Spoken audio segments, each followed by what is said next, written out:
Hi guys, it's Amy from Now Polish Baby 90 and welcome to today's video. Today I'm here with February favourites. You may have noticed I only have the use of one hand as the video goes on. That's because we are joined by a friend today who doesn't want to be put down. So Andy's going to be holding, I'm holding with one hand. This is the hand that's free for polish. So let's go for March favourites. So this month it's all indies apart from one, and we'll get this one out of the way first. This is Illamasqua and this is called Phallic.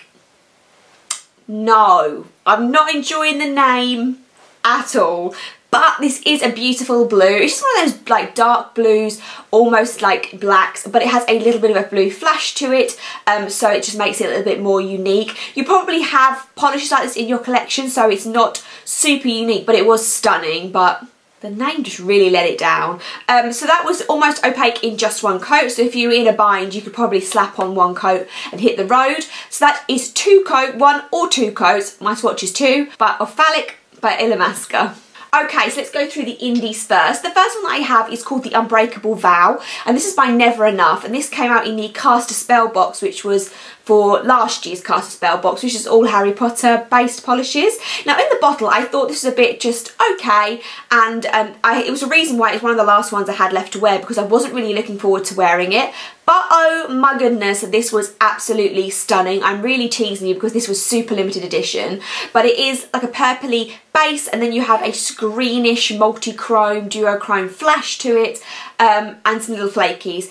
Absolutely beautiful, blew my socks off, and sometimes it's nice when you're not really expecting much and it really surprises you. Two coats of the Unbreakable Vow by Never Enough. I have one by Splattered Paint Lacquer, and if you watched my review of her Horcrux collection that I put up in February, I did mention that there was another Disney polish out from her, and this one is called Donald Duck, and obviously it is Donald Duck in colour. Sorry, someone was grumbling. So it is a blue jelly crelly base, and then we have yellow squares, orange squares, red squares, white hexes, red hexes, and yeah, all a variety of sizes, but they are pretty small. This comes out beautifully on the nails. It gets completely opaque in two. I just love the cobalt blue base, then with the orange and yellow and red. I think the contrasting of like, I guess it's like opposite sides of like the colour wheel, just looked really, really beautiful in person. So that is available now. So that is Splattered Paint Lacquer, two coats of Donald Duck. We have 190, and this is called Happily Eevee After. Now I hauled this not that long ago recently, and this was a Colour for Nails exclusive, and it was one of the only 90s that I didn't have. So I decided that I would pick it up and almost complete my full collection from them. So this is still available now in the sales section from Colour for Nails, and it was a Pokemon inspired polish Eevee, and it is a Eevee, if you know what Pokemon. We have loads of Pokemon stuff in this room, like in my husband's section. It's like so like a 90s throwback room in here.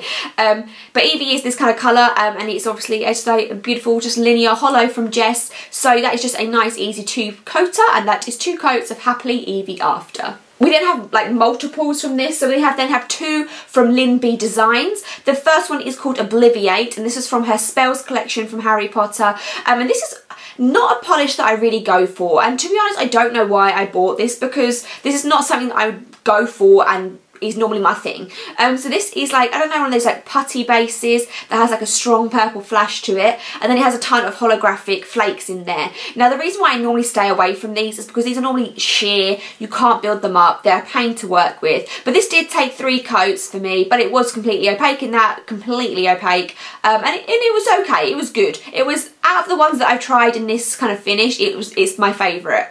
But yeah, I think I was just getting a bit click happy on the day. So that was 3 coats of Obliviate by Lyn B Designs. And the other one is called Death, and this is from the what does she call hers? It's like the Unforgivable Spells trio. And I have swatched one before, I think I have one more to swatch. So this one is Death, and this is a black base with a ton of green shredded flakies in here, as well as a greeny blue flash to it. This is almost opaque in one coat. It's a beautiful formula, but I probably would do 2 for full opacity, but again, if you were in a rush, you could slap 1 thick coat on and be good to go.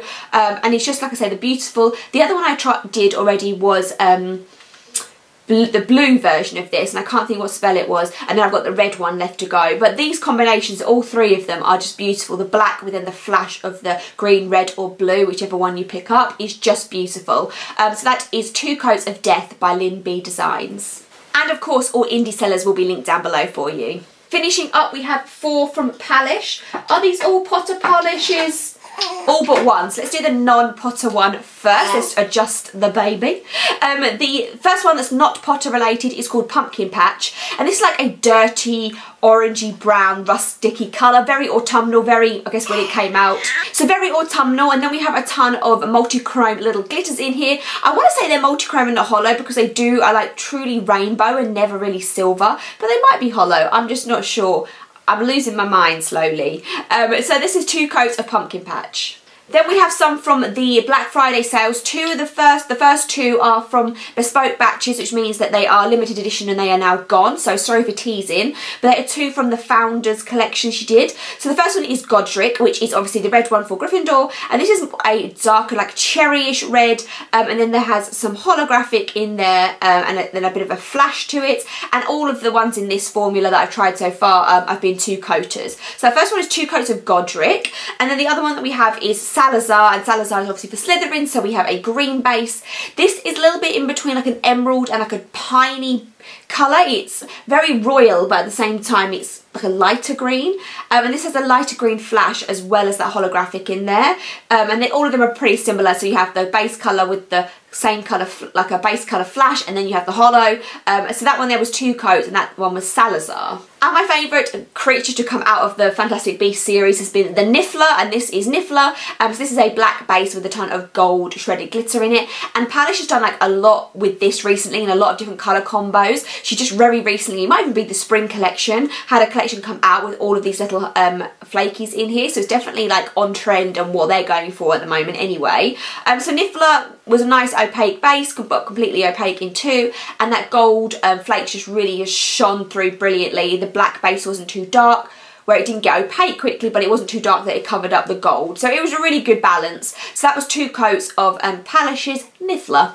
I don't have any empties this month. I have a ton of base coat top coats that are like very nearly run out, and what I tend to do is when one will thicken up, I will kind of pour that into a new one, so I end up having these like hybrid mixes at the end where I have like all the dregs from like 3 top coats that I then combine into one. So we're at that stage at the moment, so no empties, just polish. So like I say, everything will be linked down below for you indie shop wise, as well as the names of the polishes. Give me a thumbs up, subscribe, let me know what your I was gonna say March, February favourites were, and I will see you soon.